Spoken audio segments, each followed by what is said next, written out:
Yes, welcome in one and all. This is the Full 10 Yards Betting Podcast. Happy New Year. It's been quite a number of weeks since we were last behind the mic, but we're back. We're fully recharged and we're here to win you some cash for the playoffs. Only a couple of weeks betting left to go. Happy New Year to everyone in the huddle here. Adam, welcome you in first, buddy. Good New Year, good Christmas. What did Santa bring you? Any New Year's resolutions?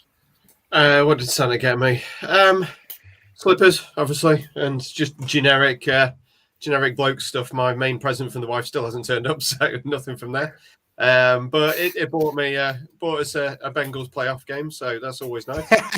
Yeah, that's I was going to say that must have been nicely. Well, you're number one on your wish list from Santa there. So you've been a good boy this year, getting number one on the jersey as well. Bit of it, you know. Bengals playoff game, eh? There we go. We'll get to that in a minute because they've got a lot of history to rewrite, haven't they? But There we go. Jack, obviously another regular, has throughout the regular season. Happy New Year to you, buddy. How have you been? How's your Christmas? Any New Year's resolutions? No, good Christmas, yeah. Pubs in Ireland closed at 8 o'clock though, so that was a bit of a hit. A few house parties, yourself. For Christmas, I got a few Lynx Africa sets, the usual. But yeah, pretty good Christmas, full of drink and going off it now for January. Nice, excellent stuff. And you will see in the bottom right hand corner we have the fourth person in the huddle today. Has been on the podcast once or twice before, but welcome back in today. Happy New Year to you, Callum. How are you doing, buddy? Great, yeah. Thanks for having me back. It's been a while, but yeah, excited to be back on with you guys.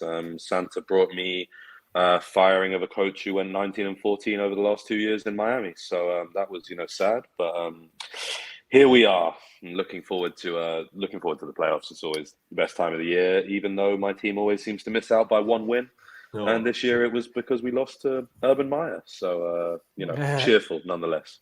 Yeah, absolutely. Yeah, one of the shocking firings over the last couple of days. And sure, the boys on the NFL podcast will be all over that. And like I say, no doubt he will be highly coveted when the coaching search comes for the other teams that have vacated their head coaching position. But, ladies and gents, we are here to talk money. We are here to talk betting, and obviously the road to the Super Bowl. So before we get into every single game of Wildcard weekend, let's get into some Super Bowl predictions first. I hasten to add that the three of us have all gone for the same Super Bowl. So that's quite an interesting one. But Jack, we'll start with you because you have gone for a San Francisco 49ers Kansas City Super Bowl. Explain yourself. Kansas City. I think this is probably the Titans, probably the worst number one seed in the AFC in a long time. Chiefs are in number two. I can see them beating everyone in the AFC comfortably enough, to be honest. I think the Bengals are probably the most team that I'd see them struggling against. I know they've already lost them this year, but I could see even the Bengals maybe beating the Titans and getting to the AFC Championship game against the Chiefs. And the Chiefs being at home would be the only reason I'd probably pick them ahead of it. For the NFC, the Packers is kind of the obvious choice, but I don't know. I just think the 49ers have won 4 of the last 5 games. They're flying. They could beat anyone on their day. They could beat anyone away. Even, I suppose, last weekend they showed against the Rams. Had a big... I think they're losing 17-0. They came back and won in overtime. They could beat anyone. I think they're 25-1 to win the Super Bowl. I think the Chiefs will win it, but 25-1 I think is well worth a punt as well. But I wouldn't be surprised at all if it's the Packers and the Chiefs at the same time. But value-wise, I think the 49ers are definitely worth a punt. Yeah, I agree. I think the playoff bracket, as it were, has kind of opened up quite nicely for the Bengals if they can kind of, exercise the ghosts of yesteryears and playoff games and all the rest of it. And I am a bit scared of. I was struggling as a Cowboys fan to decide on who I probably wanted to face at home. We'll probably lose to anyone that we played anyway, but it's what it is. But yeah, 49ers will be a fascinating game. Really looking forward to it. As much as I'd love Dallas to get the NFC equivalent of the Pittsburgh Steelers in the wildcard round, it's just a bit more fun when it's a fun game and it's a close game, and even if all the nails do go. But yeah, AFC just feels a bit empty. I know you've got the Titans as the 1 seed, and like I say, the AFC Championship game has either been in Denver or Kansas City the last decade. So if Tennessee do win the divisional round, it is going to be weird to have an AFC title game not in Arrowhead or not in Colorado. But there we go. NFC is probably a bit more difficult to assess because you've probably got more of a power packed set of teams. As my dog looks out the window, lovely stuff. Don't. Obviously Tampa Bay haven't got their leading rusher, haven't got their leading receiver.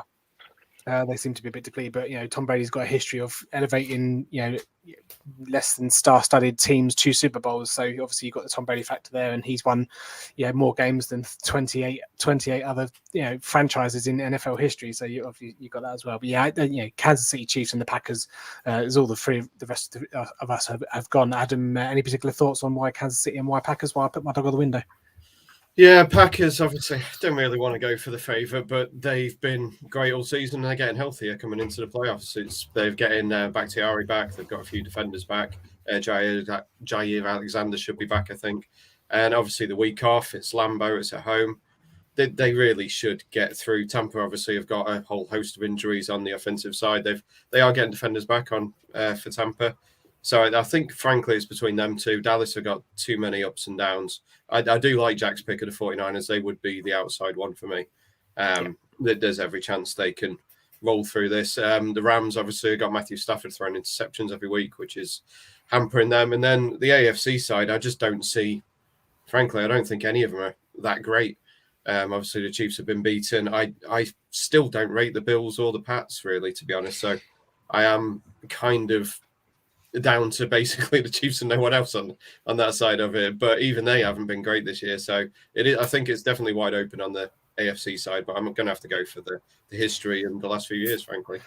Yeah, and Callum, talking of history, obviously Packers have lost the last couple of NFC title games. Obviously, they've got their own ghosts to exercise, but obviously week off, at home for that game, probably will fancy their chances against every other team that does come, just because of some of the things that Adam said. Quite a lot of these teams that are in the NFC are splattering offenses: Dallas, LA Rams, Tampa Bay. Well, not necessarily Tampa Bay, but you know what I mean. But yeah, Packers, Chiefs for you. Yeah, I mean, I think they are just the two best teams overall, the most well-rounded teams. I think nothing, the similarities between Rodgers and Brady kind of are talked up at times, and obviously one's had significantly more success than the other in terms of winning trophies, but they both love nothing more than sticking it to people. And the narrative of, Rodgers will never win another MVP because his vaccination status is this, that, or the other. He's going to win another MVP. And regardless of what any of us think about, his status one way or the other, or how he dealt with it, or what Habar Kush thinks about how he dealt with his free agency last summer, Rodgers, the revenge tour of ending it with the Super Bowl and telling everyone exactly where to shove it, I think that's something that is really motivating him right now. And talent-wise, I just think the Packers they're getting healthier. Nobody else is getting healthier right now. They're getting people back. I know JJ Watt's back for the Cardinals, but that only makes so much difference. We don't think that Hopkins is going to be 100% for them, but the Packers are adding pieces on defense. They're getting people back in the huddle. And like you said, I think if there's any team that is, the hardest place to go in January, it's going to be Lambeau and the Packers. So for me, they were kind of maybe the obvious choice, like we said, but just the one that makes the most sense. And, similar to Adam, the AFC isn't as strong as it could be. I personally do think the Bills are a legitimate team, and I think that Bills-Chiefs game is actually the AFC title game the way I see it going. I think the Bills versus Chiefs is really the 1 and 2 in the AFC. But I just think Kansas City at home, like Adam said, will have too much, and you'll see Chiefs against Packers in LA in February. There you go. Obviously, that is February 13th this year? Yeah. The Super Bowl, February the 13th. Yeah. Obviously, that is 3 or 4 weeks away now. So let's start at the beginning, guys. Let's start at the Wildcard weekend. And if you are watching or if you are listening, firstly, hello, Happy New Year to you all. But don't forget, go over to our Twitter at Full 10 Yards. We have a playoff predictor competition thing, whatever it is, and more people we get. Obviously, we'll do a better prize. But a little prize for the winner. It's free to enter. No, you don't have to do anything. Don't even have to follow us or watch us or anything like that. But go and tell a friend. Go and let's just try and get as many people as we can, but that's there for everyone that wants to have a poke at that. Okay, then, guys, let's start Saturday. First teams up is obviously the AFC Raiders and Bengals. Adam, I'd be remiss of me not to start with you first. Obviously, first, it's not the first Cincinnati Bengals playoff game for since 1990, but it's obviously they've not won since 1990 in the playoffs. And as we joked, obviously, text message was invented before more recently than a Bengals playoff game, but since he won for the last 5 since Vegas, obviously the Raiders aren't a common opponent for the Bengals. Bengals playoff record 5-14, and it's interesting stats I was looking at when I was looking at overs and unders and against the spreads. Last time a Cincinnati Bengals playoff game went over was in 2011 versus the Texans, but that was an over-under of 38. And the last time it actually went over the current over-under line of 49, it was against the Houston Oilers back in 1990. So the Bengals playoff games don't tend to have a lot of points, but obviously a lot has changed since previous regimes and whatnot as well. But Bengals 10-6-1 against the spread this year. How do you see it going? Your thoughts, obviously, as a Bengal fan? Nervous, expectant, or confident? Both, to be honest. I think we should win. We beat them 32-13 in the regular season. It was a little bit of a false result. There was 13-6 at the end of the third quarter, and then it was turnovers and short fields that kind of blew them away at the end. But that game was won mainly on the defense, which is promising because we know we can stop them. Josh Jacobs didn't really get much going. The one thing is they didn't have Darren Waller in that game, and Bengals aren't exactly great against the tight end still. And frankly, both of these teams are hugely different. The Bengals ran at 30. Well, Joe Mixon had 30 carries in that game. Since then, they've been far more pass heavy, obviously utilising the three, one of the best trios in the league, and it's been working very well. So I think they'll probably do that again, but that is dangerous against the Raiders because they only rush 4 players, so they can drop players deep and double cover people. And obviously the Bengals have been preying on single coverage on Chase and just lobbing up to him, as Jerry B said, he must be down there somewhere. But I think, it's a really rough one for me to judge. All the money's coming on the Raiders, as always. But I do think the Bengals should win. It's going to be a weird one. I think it's going to be either the Raiders win by 3 or the Bengals win by double digits. I think it's one of those two things. I think if the Bengals win, then they win comfortably. And the thing is, as you said, this is a much different team to what we've had over the 5 years, even the 5 years when the Bengals were very good getting into the playoffs. This is Joe Burrow, this is Jamar Chase. These are born winners. These are winners from a winning college team. They brought in winners from the Saints with Hendrickson and Von Bell. They're building a winning culture with players who are used to winning, and I think this could be the time to end the curse of Bo Jackson, which ironically was against the Raiders where they ended his career. I think the Bengals should win. I'm not overly confident, and I think it's going to be a pretty horrible early Saturday, but it's perfect game for us on Saturday at 9:30. It's prime time for UK fans, so it's actually worked out pretty well. Yeah, absolutely. No, indeed. No, I think you're right. And before I pass it over to Jack and Callum, I think it's all about can Burrow, can the Bengals get it going through the air? Like I say, they only brush it. The key to the Raiders' defense is that pass rush, only sending 4 whatever, and it probably will come down to what Mixon is able to produce in the short game to then hopefully open it up with some shots downfield. I don't think Joey B is going to be too scared to try and throw it into maybe a double coverage or whatnot. And like I say, the Raiders, they're there to be beat. They're not a juggernaut on it, are they? Let's be honest. Vegas is like you mentioned as well. They do tend to turn the ball over a lot, of -9 on differential this year. And I think if you're a Raiders fan, you want to make sure that they at least equal the number of turnovers that the Bengals do to have any chance of winning this game. Because like I say, the more you turn the ball over, the less likely you are to win the game. So that's one area that the Raiders will want to shore up on. Jack, over to you. How do you see this one going? And we'll come to the selections at the end.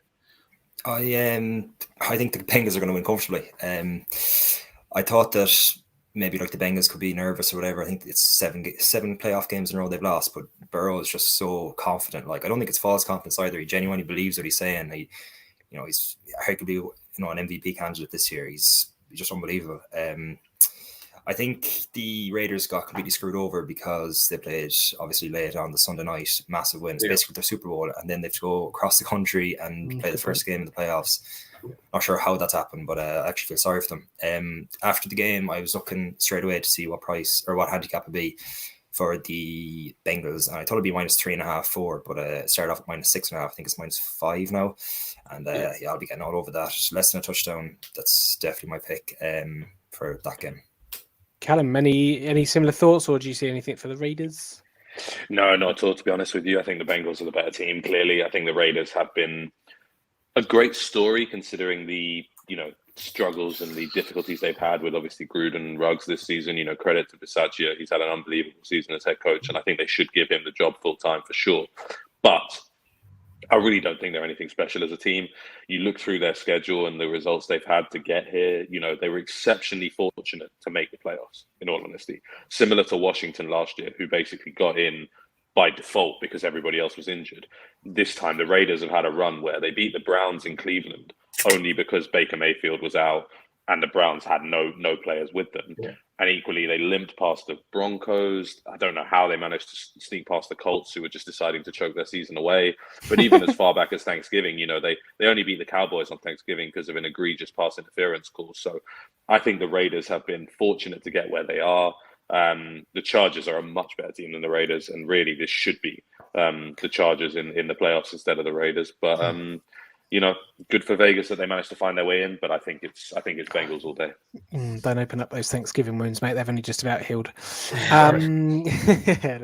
Let's have a look at what we've gone for bet-wise then. So I've gone for Darren Waller under 4.5 receptions. I think, you know, you say he's been out since Thanksgiving, since he injured his IT band or something, something like that anyway.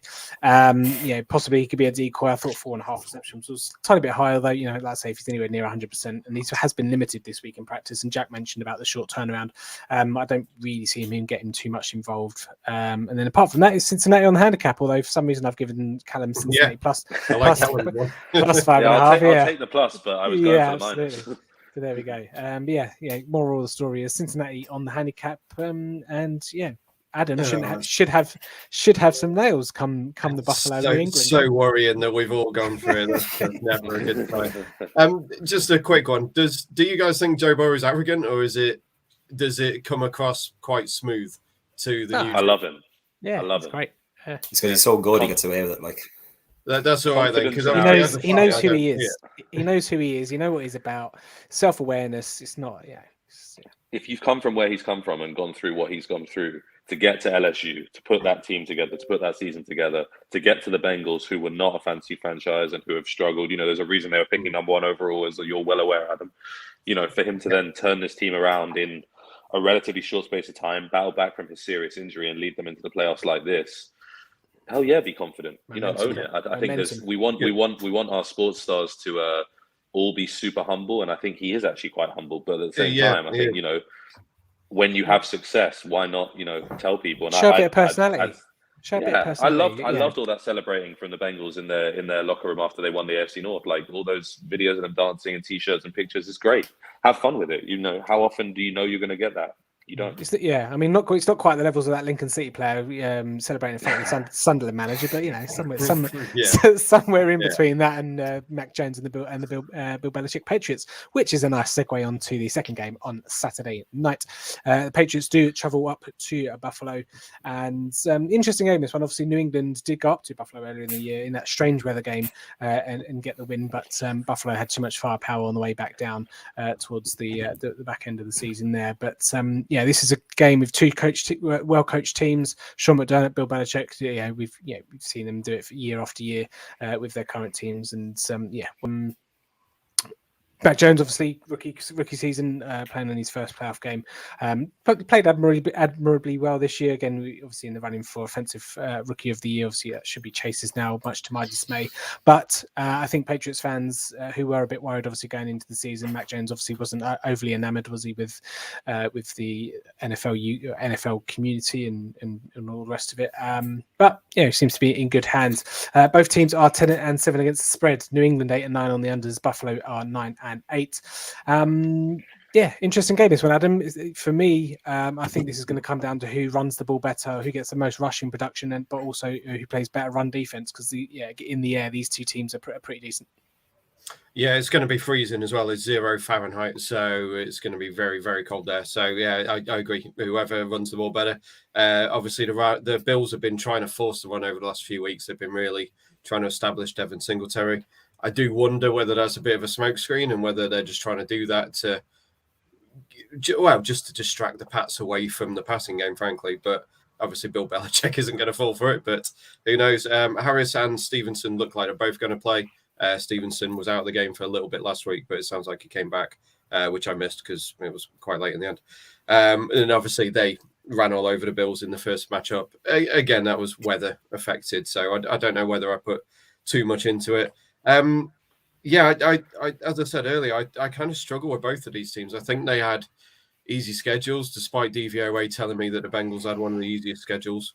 I think the Pats and the Bills had pretty easy schedules throughout, and I just struggle to believe or trust in either of them. Obviously, the Bills are better in controlled conditions. If there was a dome, which I've saw someone say on Twitter the other day, if they want to get the best out of Josh Allen, then a dome is the way to go, but it's never going to happen, so it doesn't matter. But the Bills obviously have the arm, they have Stephon Diggs, they have Dawson Knox, which is red zone stuff, that they have everything there.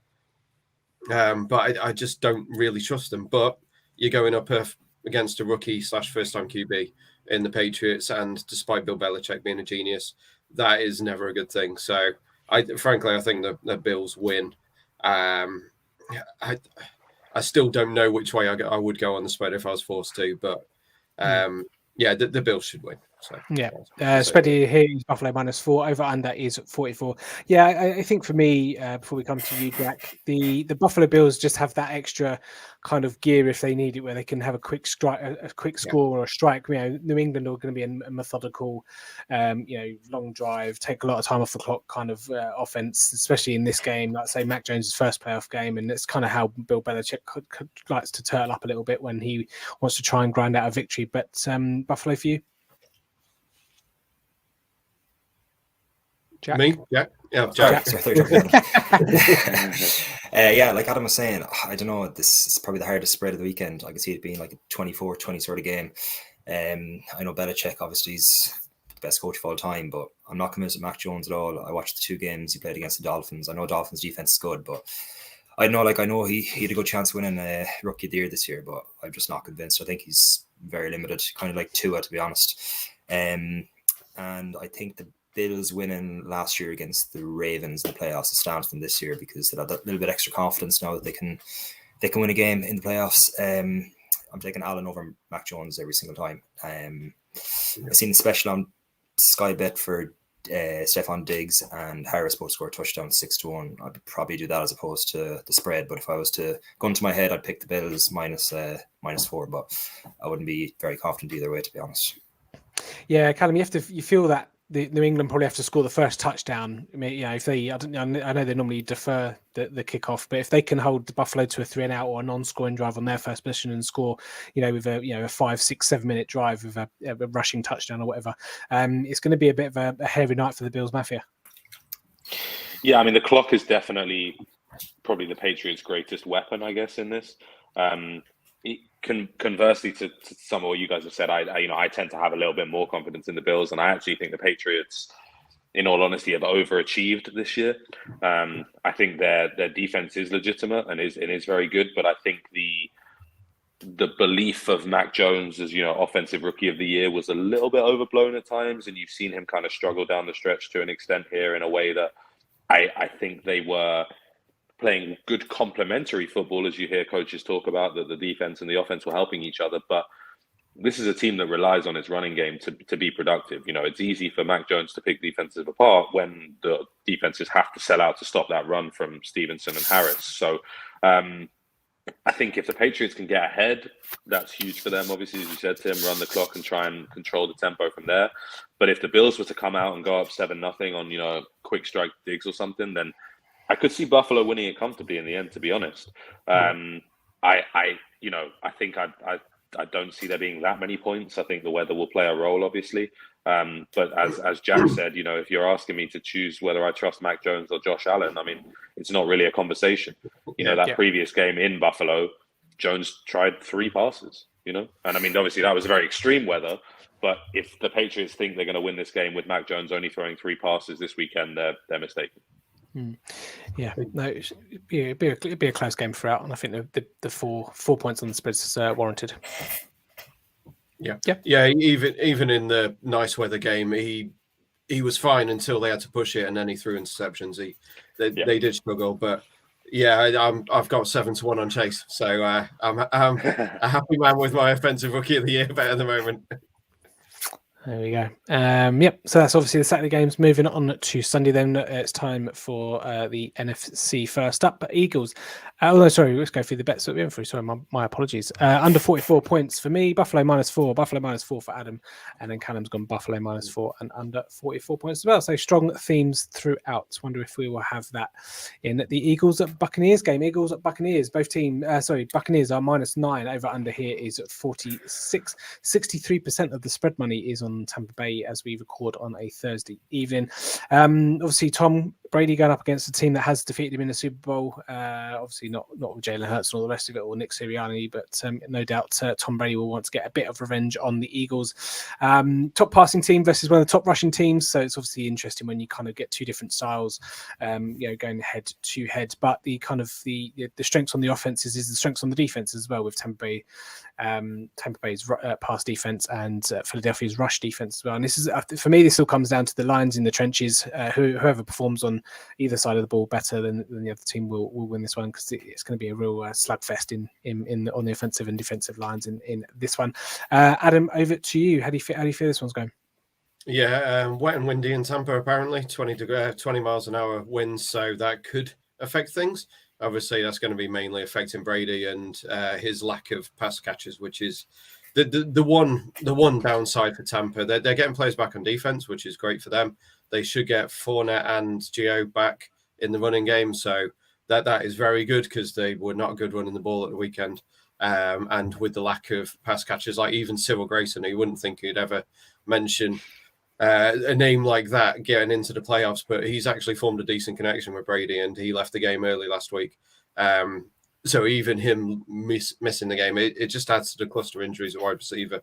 But I just don't see, as with everyone else looking at this game, that I don't see how the Eagles win this. Again, it's the first-time quarterback going up against the most-time quarterback, if that's the way to phrase it. Like, you're playing against Brady, who what was he, 34 playoff wins. It was like fourth all-time against teams, which is just absurd. So yeah, I just there's not a whole lot to say. Like you said, the lines on both teams are good. The offensive lines on both teams are good. Defensive lines on both teams are good. But one of them's got Tom Brady. One of them's got Jalen Hurts. I don't think it's any contest, frankly. It's the Bucs. There we go. And yeah, obviously, Jack, team, Eagles fans or non-Eagles haters would be pointing at the fact that Eagles haven't won against a team with a winning record this season. They've beaten all the teams that have losing records. Is that a worry going into this one? Do you see any way for the Eagles? No, I can't see the Eagles winning the game. To be honest, straight out. The weather being bad obviously will suit them, because I think Brady would destroy them passing if the weather was fine. So they got lucky there with bad weather in Tampa. Brady at home should win 10 times out of 10 against this Eagles team. They're probably the worst team in the NFC left in playoffs. I can't really see the Buccaneers getting much further though, because someone said to me the last day, how big is it that Antonio Brown's gone? And if it was just him out, you'd be like, look, it's not that big of a deal. But when you have Godwin out as well, and you have Mike Evans kind of iffy nearly every weekend, he doesn't have the same weapons as he had last year. So I can't really see them going too far like he did last year, performing his miracles. I think they'll win. I think the handicap's 8.5. It's probably a bit too much with the weather being bad, because they could be up by 2 touchdowns or 3 touchdowns and then just run out the clock in the final quarter or the second half, and eventually the Eagles start putting up points to the other side. I think last they played this year, and I think they only won by 6 or 8, but they were hammering them, and then the Eagles started coming back. So the handicap's a bit too high for me to touch. And the unders, I think it's 47. I think we get down to 46 now. That's going to be my main bet for that game. There we go. And like you say, it's going to be a case of Tom Brady once again elevating his team to get them over the line. But Philadelphia are, when they have been in the playoffs, they've always kind of been underdogs. They've always kind of had the grip between the teeth, and they have fought no matter how they've gone out. Seattle a couple of years ago, in the that concussion game. I can't remember who got the concussion. It was Wench concussion, wasn't it? Bad hit by Clowney when the Eagles lost to Seattle a couple of years ago. But they've obviously won the Super Bowl being the underdogs, and they've always gone down fighting. But probably a bridge too far, Callum. No, I'm on the Eagles train. I'm very much the Eagles believer here. This is my upset of Wildcard weekend if I'm going to pick one, 100%. Bad weather, like we said. Hurts and that ability to run the ball for the Eagles, I think they can do it. I love Eagles +9 or +8.5, whatever you want to call it. I'm all 100% in favor of that. I'm sure Brady's going to try his best to turn Cyril Grayson into prime Wes Welker on 1 week's practice. That's what Brady does. But I don't see it. I think that without rehashing old wounds, I will go to my grave saying that the Buccaneers were extremely fortunate last year to get to the playoffs, to get to the Super Bowl, and to win the whole thing. They played one exceptional game, which was the Super Bowl against the Chiefs. Fair play to them. But without the Packers losing their mind on a deep ball coverage right before halftime, I think the Packers beat them in the NFC title game last year. I just think that the Eagles have enough to cause them problems. The Eagles defense quietly has been playing really, really well in the last few weeks of the season. And I know that because I had them on a ton of my fantasy teams and they helped me along the way. So this Eagles defense is not, they're not a joke. The question will be, can you run the ball against the Buccaneers defense? And, as we saw, as early as week 1 of the season, the Cowboys just didn't even try and run against the Buccaneers because they knew they couldn't do anything. So it's all going to come down to whether or not the Eagles can run the ball, as I believe they can.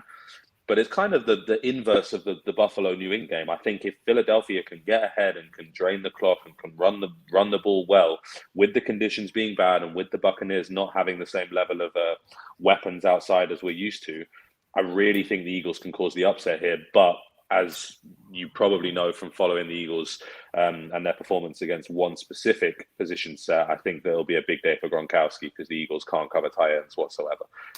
We saw Dalton Schultz do good stuff for the Cowboys last weekend, and tight ends just seem to have their way with the Eagles. So I think Brady will rely on Gronk because, as you said, Mike Evans is banged up and the other guys are missing. But yeah, if I'm picking an upset this weekend, I'm riding with Philadelphia.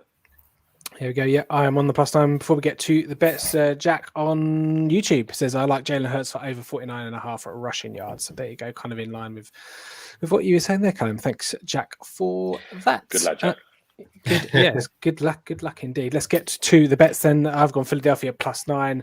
Adam's gone Tampa Bay -9. Jack has under 47.5. Callum's gone Philly +9 and over. So a bit of differences there. So it's fair to say that we're all not going to have clean sweeps. So there we go. It's going to be the 8.5 is a perfect teaser leg. So I'll probably be looking at that now. I didn't realize it was that low. It was 10.5 at the start of the week. So money's coming in the Eagles like it has done all year.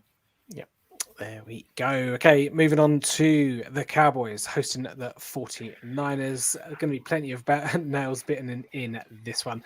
Cowboys at -3, over under here. If I just makes me think, 2 seconds. Over 51, 58% of the spread money is on San Francisco, which is fairly telling. But Dallas, surprising stat for me, 13-4 against the spread.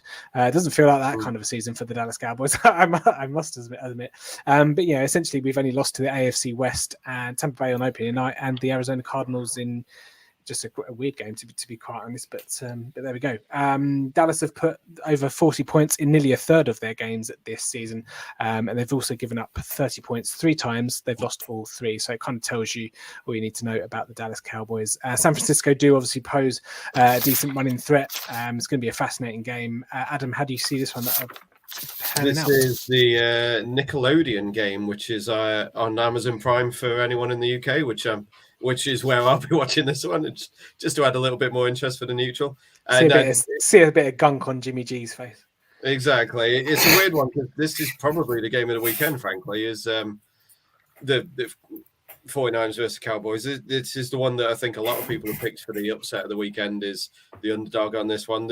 As Jack said earlier, the 49ers, the form team coming into this. They gave Sean McVay his first halftime defeat, or whichever way I'm trying to describe that. He'd 45 attempts, and that was the first time he'd lost after leading at halftime, which is crazy because it was Jimmy Garoppolo leading it, frankly. But they do have probably the most exciting player in the league at the moment, is Deebo Samuel. He's like prime Alvin Kamara. He's Christian McCaffrey on his good days, and he's just so much fun to watch. Just once you get him in space, he's unstoppable, and that's what they've been doing. They've been getting him the ball. He has been great. Brandon Ayuk stepped up last week. He led the team in receiving yards, and then Juwan Jennings scored a couple of touchdowns. So they proved that they didn't even need Kittle to do it, which was pretty impressive on the offensive side of it. The Cowboys, I don't know. We've said from the start of the season, most of us, that the Cowboys are a very good team. Some of us didn't, Tim, but we've all been over the Cowboys all year, and they've just been. I don't know. I don't really know how to describe it. I can't trust them. Frankly, is where I'm going. No. It's a weird one. I was trying to think about this when I was walking that dog earlier. I was thinking it's almost like a car. The Cowboys like a car that just with a battery that doesn't have any issues with it, but just sometimes the car just doesn't want to start. That's what the Cowboys are. When the car starts, it's a Lamborghini and it's going to go 210 miles per hour. But sometimes that engine's just not going to start and it's not going anywhere. So it's just useless. But that was what I came up with. But they are pretty much at full strength. Obviously, the offensive line with Smith is the key to Smith, isn't it? I can't even remember. Nowhere on that. He's kind of the key to the team. Once they lose one, maybe two pieces on the offensive line, they fall apart. Dak isn't looking great after his injury, but I think they kept him out there last week in a completely needless game, just to build a bit of cohesion, a bit of momentum coming into this one. So, yeah, I really don't know how this one's going to go. It should be the game of the weekend. It should be really exciting. Obviously, defensive side for Cowboys has started the season great. They got found out. But Micah Parsons is just a machine. And I laughed when they drafted yet another linebacker, but he's been well worth the draft pick. Obviously, Trayvon Diggs started the season on fire, but he's been found out now with people targeting him specifically because they know he's going to be aggressive. So I think, for me, it'll probably come down to the coaching, and that's got to be the 49ers. So I think I led to the 49ers in this one, but it should be a heck of a game. Yeah, this one will come down to how much disruption can the San Francisco pass rush get to Dak, and Dak hasn't quite been himself. It's again similar to the car battery analogy. Oh fuck! I can't even say the word.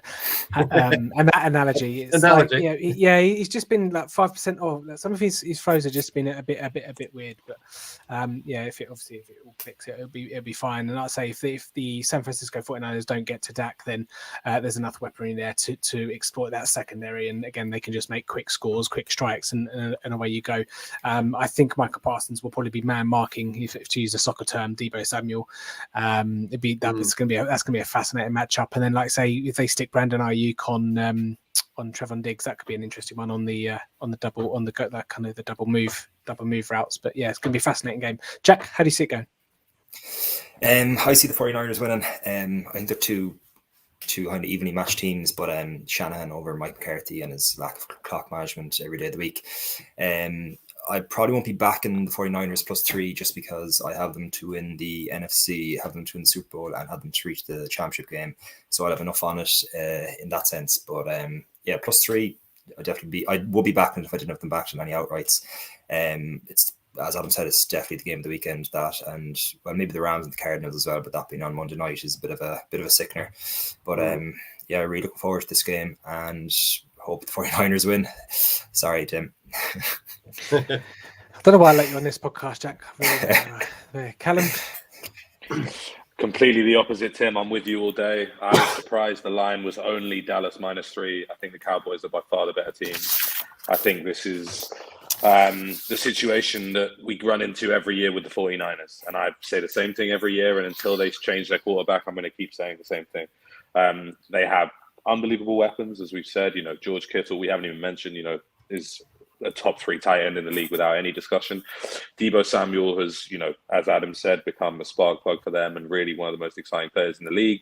I'm still not entirely convinced by Ayuk, but he has stepped up and they have been able to make plays, with players from all over the pitch. But when you need him to, Jimmy G will let you down. He will.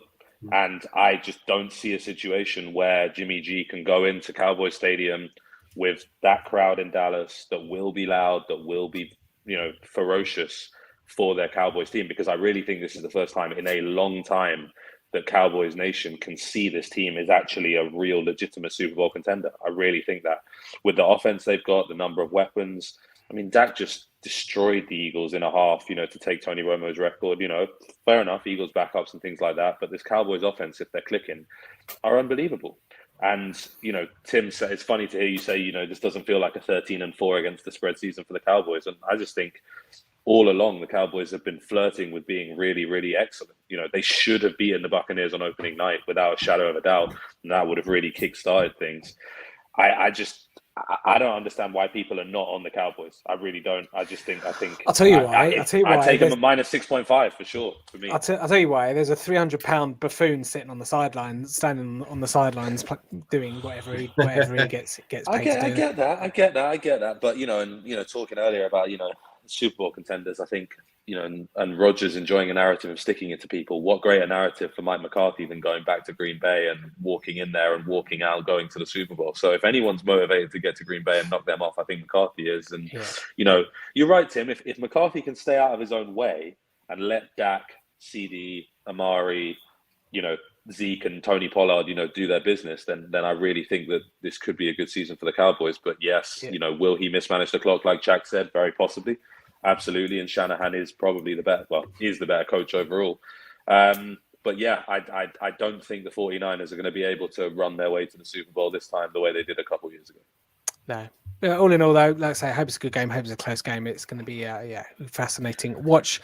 Let's get to the bets. San Francisco +3 across the board, apart from Callum. And Callum's gone lone wolf, as they say on was it NFL? Is it CBS NFL Network? I can't remember where they get the hat out and do the howling.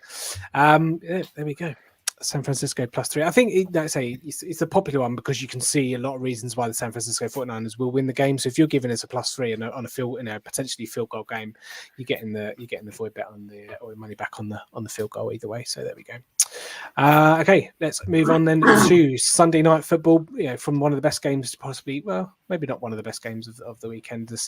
Adam's favorite team, the Pittsburgh Steelers, traveling to Arrowhead to face the Kansas City Chiefs. This one is 12.5 for the handicap for the Kansas City Chiefs.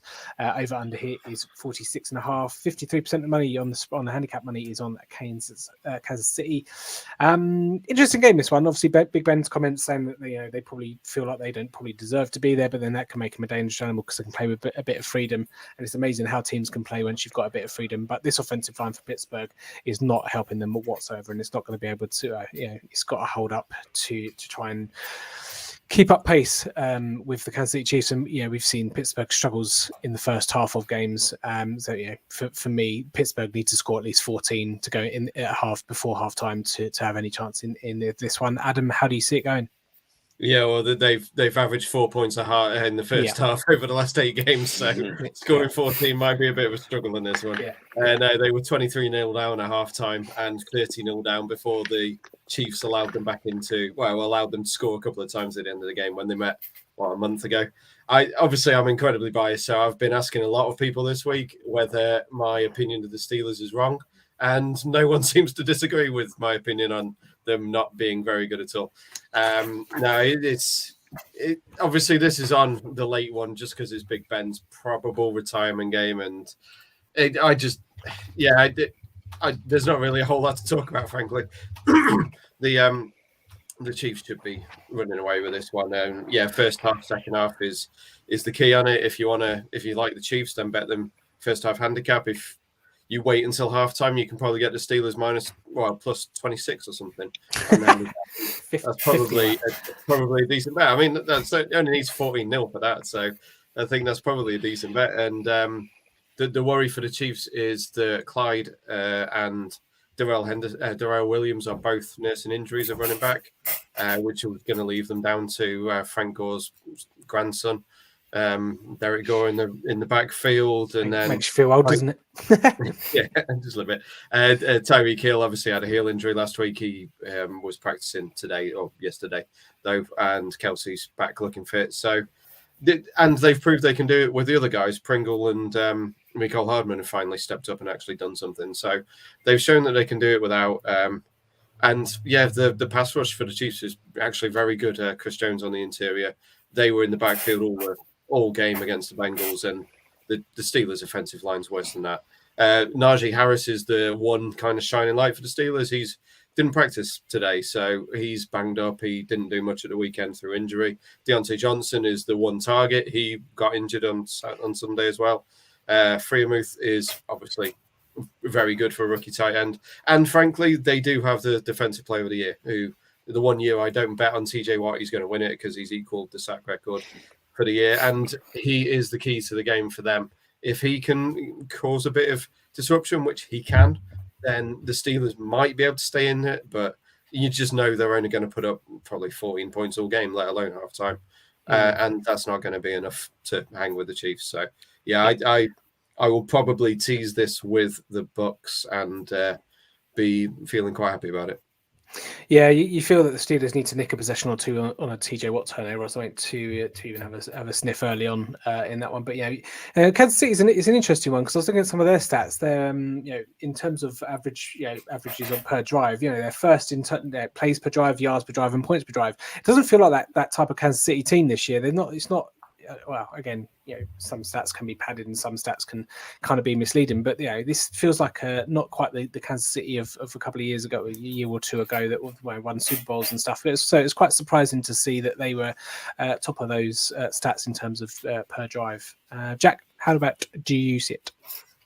I'm still in shock that Pittsburgh made the playoffs. Anytime I've watched them, they look like a team that are like 5-12 or 6-10. I just can't get over it. It's like a miracle. On offense they're just terrible. On defense they are good in fairness, but I just don't see them being able to keep Mahomes quiet for too long. The game a couple of weeks ago, I watched it. I think it was a bit intoxicated. I think it was like 36-10 or something. And I remember just going, how is this team anywhere near making the playoffs? Big Ben's last game for sure. I've backed the Chiefs minus 12.5. I know it's a high handicap, but I just can't believe that they're actually in the playoffs. And teams like the Colts missed out, but I suppose that's life. I was also looking at the game that they bet them 36-10 in. I don't think Tyreek Hill, I think he had 2 catches or something. I don't think Kelsey even played. So yeah, they'll have them 2 back. It's only gonna make it even harder for the Steelers. The only thing I'd worry about would be just like the Buccaneers game, is the Chiefs going way ahead and then just running down the clock, and Big Ben getting a few garbage time touchdowns to see himself out. At 12.5, it is high, but yeah, that's definitely what I'd be going for if I was to pick Anthem. There you go, Callum. 100% agree with Jack on that one completely. The Steelers have stolen a playoff berth from more deserving teams in this sense. And, if Lamar Jackson hadn't been hurt, they wouldn't be in because the Ravens would have won. I think 12.5 is a high handicap. But, yeah, I watched that Steelers Chiefs game a couple of weeks ago, and it was painful. And Ben is just broken, and it's time for him to pass on into retirement. And so I think there's no doubt in my mind whatsoever this is the easiest game of the weekend, that the Chiefs will very comfortably win this one. Cool. And let's have a look what we've got on the betwise. I've gone over on the points. Adam's gone under. Obviously, I think Pittsburgh will, like I say, with a bit of freedom, I think they'll score more than 4 points before the half. So I think, the Chiefs could score 30, 40 on their own. So, but yeah, Kansas City on the handicap there for both Jack and Callum, as they have outlined. Let's move over to the last game of the weekend, then Monday Night Football. I think, is it the first Monday Night Football playoff game ever? Is it? Yeah. Is it this year? Yeah, it is. Cardinals. I was doing a bit of Jack there. Cardinals travel to the Rams. Obviously, another NFC West matchup.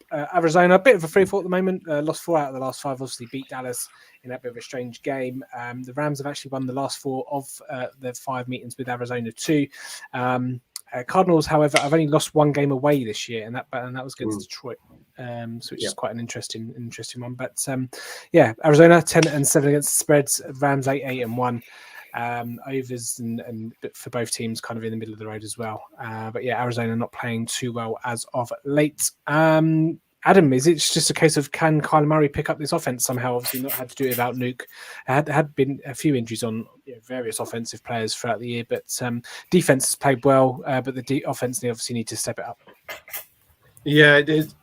Sorry, it's not just Nuke. It's Chase Edmonds and James Conner both banged up with rib injuries, and I think Conner had Edmonds had an ankle as well coming into this one. I just read before we came on that both are probably going to play, but what kind of strength are they going to be at? And that's the issue with them. And as you said, they've been stumbling into the playoffs after that incredible start. For me, it's tough to see how the Cardinals do it. When you've got AJ Green as your wide receiver 1 in 2021, it's 2023. It's not exactly the ideal situation. I mean, Kirk will get open downstairs, downfield. Downstairs? Is he knocking on the door? Is it? Maybe downstairs as well. Delivering your chippy. The passing game is where the Rams are the strongest, like defending that. And if you've got Chase and Connor both banged up in the run game, then you're relying on Kyler to run the ball. He has averaged 45 yards per game since he's returned from injury, which he may well do again. And he's always going to be fun to watch. But with with the injuries, it's really hampered them, and it's ruined the end of their season. Admittedly, Cliff Kingsbury's end of seasons have been terrible throughout his career, but this one, I think he's got a little bit of an asterisk next to. The thing is, the Rams aren't exactly flying into this either. Matthew Stafford's thrown 8 interceptions in the last 4 games. He was sacked 5 times last week against the 49ers. The signing of Odell seems to be forcing him to throw it further downfield for no reason, when he should just take the easy pass or mid-range pass to either Van Jefferson or probably Offensive Player of the Year winner, Cooper Kupp. Just dump it off to them. Why are you trying to throw it 50 yards down to Odell Beckham? It just seems a bit of a weird kind of thing for them. Sony Michel's done pretty well in the run game with Henderson out. I think he's had more carries than anyone else over the last month, possibly second. He was right up there. And then obviously Cam Akers returned last week. He only had 3 carries for 5 yards, but I'd imagine that was just showing that he can actually still do it after a pretty horrible injury, not very long ago at all. So for me, I do not know how this game's going to go. I think the Rams should win, but that relies on Matthew Stafford keeping it clean, and I'm just not sure he can. Aaron Donald is probably the game changer, as he always is. He's obviously going to be getting pressure on it because he always does. I think PFF rated him as the highest ranked defender for like 8th year in a row or something ridiculous. So for me, I think the Rams win, but I'm not confident in it at all. Yeah, I think it does come down to how turnover prone Matthew Stafford is going to be, and kind of hand it to the Cardinals. And the Cardinals defense are going to be there, snapping at the heels, begging for it just to something to be tipped or pushed up in the air, or a sack fumble, or strip fumble, whatever. But it kind of seems to be the key to the game. Jack? Yeah, like Adam said, I don't really have an opinion really on who's going to win the game. I wouldn't be surprised if the Cardinals win, and if the Rams win.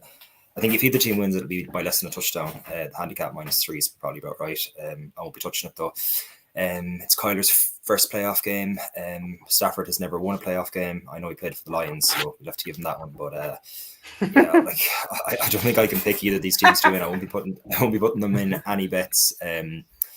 The only thing I might do would be Odell anytime. I think he's 8-5. He seems to be a touchdown machine for them since he's gone to the Rams. They seem to intentionally be targeting him basically to keep him happy, which is probably not the best thing to do, but it seems to be working. I might get on Cooper Kupp 100 yards and a touchdown. They usually do specials on Paddy Power or Sky Bet. You might get 5-2 on that. And he's been by far the best defensive player this year. Maybe Jonathan Taylor, but the two of them are streets ahead of everyone else. I've gone for over 49.5 points because the 2 games I played this year, there was 57 points in one and 53 in the other. So if I had to do a bet match, it'd probably be the Cooper Kupp bet, maybe with Odell or maybe overs. So when it comes to the handicap either way, I won't be leaning towards either of them. Fair enough. Callum, round us out. Yeah, I mean, I've been kind of the Cardinals, vocal cheerleader all year, even since, I remember doing our predictions podcast at the very start of the season, talking about the NFC West, and I was close to being right on the Cardinals taking that whole division. I'm very frustrated that they managed to choke it away, having started 7-0. But I'm glad I was right on them being better than the Seahawks and better than the Niners. I like the Cardinals here. I think the underdog, and being on the road, like you said, Tim, they've been very good on the road, and I'm going to try and wish it into existence, basically, that they're going to be able to get past the Rams here. I think nothing is funnier than a team going all in and then losing in the first round of the playoffs. So I'm kind of wishing that the Rams will do that.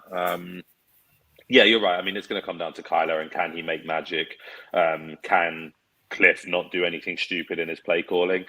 I've seen today that James Conner's going to be a kind of a game time decision. I think that will be a big issue. If Connor can be fit, then he's been really, if it wasn't for the fact that Burrow and Dak were coming off such serious injuries themselves, I think Connor would be in the running for comeback player of the year himself because he's had an unbelievable season. I remember debating with people preseason whether or not he would be the lead back in Arizona, and I know injuries to Edmonds has helped that somewhat, but certainly that move to bring him in has been one of the real success stories of the offseason, is how good he's been for them and how productive. So I hope that the Cardinals can win. I like the over on the points, basically. But I would definitely take the Cardinals +4 if you're forcing me to pick one side of the spread, because I'm not going to be cheering for Stafford and the Rams. And I genuinely think the Cardinals have a chance to upset them in LA. There you go. Obviously, Rams will be looking to try and get to the Super Bowl. Obviously, it's hosted in their stadium. Unfortunately, we were robbed of an LA versus LA potential Super Bowl as well. So thanks again to the Steelers for that. It would have been more fans who didn't support them anyway. Well, yeah, exactly. Anyway, but there we go. Here are the bets for Cardinals Rams. Then me and Jack are going head to head on that one, and I forgot to put Rams handicap for Adam. For some reason, I've got money lines still in there, but Callum's gone.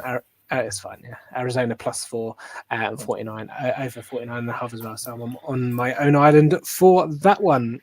Before we head out, then, guys, appreciate it. We're nearing an hour, but probably about right for you're doing these 6 games at Justice. Give us your best bet for the weekend. I'll kind of put you on the spot a little bit, but any particular bet that you particularly fancy for if you had one, your bottom dollar, so to speak, what are you putting it on, Adam?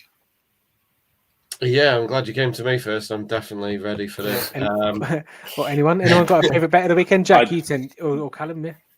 Yeah, well, just Gronkowski. Take the over every which way on Gronk's yards. I think I saw the line at 58.5, which to me is exceptionally low when you look at what he's been able to do in the past few weeks, and certainly how bad the Eagles are against tight ends. So Gronkowski, maybe even 100 yards and a touchdown. Honestly, I think Gronk is the game. If the Bucs are going to win, I think Gronk will have a big day, and even if the Eagles are going to win, I think Gronk will still be delivering for you. So take the over on the Gronk. Nice. Jack? I'm going to go Bengals -5.5, just to annoy Adam. As I said, the Raiders had their Super Bowl last weekend, going halfway across the country. Yeah, I could just see the Bengals winning by double digits. I know Adam was saying he reckons the Raiders could win by 3, or the Bengals could blow them out, and I just see the Bengals blowing them out, to be honest. Hope so. Okay, Adam? Big Ben to throw an interception, 4-6. It's his last ever game. He's not gonna pull any punches, is he? When they're down 20 points, he's just gonna keep lobbing it. So yeah, I just looked. It's 20-31. So essentially 4-6 for Big Ben to throw an INT. What about for the pick 6? Yeah, the last minute pick 6 when they're actually in the game, just to ice it for the Chiefs. Yeah, why not? Yeah, he threw some awful interceptions last week, didn't he? He tries every week, but bloody defenders keep dropping it. So yeah, I don't think it's too cool. Yeah, I'm going to join Jack. I think Cincinnati on the handicaps probably the best bet of the weekend out of all the handicaps, or maybe unders in New England, Buffalo, but we shall see on that one. Or I don't know. I don't really have a standout bet, but I forced Jules to pick one, so I might as well pick one as well. But there we go. Best of luck, everyone, with all the bets. Don't forget, you can get involved with the playoff predictor. Like I say, head over to Twitter at full 10 yards. I'll put it as the pin tweet, but we do have a playoff bracket challenge. Small prize to the winner. Adam, plug your stuff. When are your previews? Get your previews up? When are they going up? I think I'm going to have to do daily ones. I think I'll get Saturday's games up tomorrow, and then obviously a day before for each of them. I'm going to go far too in depth on everything. So yeah, I think even the Bengals Raiders game's probably going to be over 1,000 words. So I think I'm going to have to do Saturday games, Sunday games, and the Monday game by themselves. Hopefully up the night before, because there are props up already, so I don't need to wait for them for once. Add touchdown tips on Twitter. If you check my pin tweet, I've got a competition going as well. It is a paid one, but it's going to be a decent prize. And tdtips.com for all the previews. Lovely stuff. And Jack, obviously Jack T_95. Callum, I was trying to think of your Twitter handle. I'm going to say Callum. Is it Callum? I want to say Callum JD Squires. Is that right? Well done, smashed Yeah, it, 100%. there you go. I mean, yeah, I type these out. They just retain them somehow. I don't know what's going on. But there you go. If you want to interact with any of us on the, I don't have my, well, I'm at F10Y Britball, but yeah, there we go. You can get me on there if you like. Thanks all for joining us. If you are first time listener or second time listener, or well, 100th time listener, there's not going to be too many of those, but yeah, if you are. Hello. I know, actually, to be fair, there are a few. I appreciate your support throughout the whole season. Hopefully, we can win you some cash this new year and obviously playoffs. We've only got 4 weeks left, or 4 or 5 weeks left until obviously then we have to wait till draft and then all the way back round to September. We'll be back next week, probably again around the Thursday mark to do the divisional round and the 4 games that were promised to be crackers. So until then, we will see you then. Bye-bye. Bye, everyone. Bye. Bye.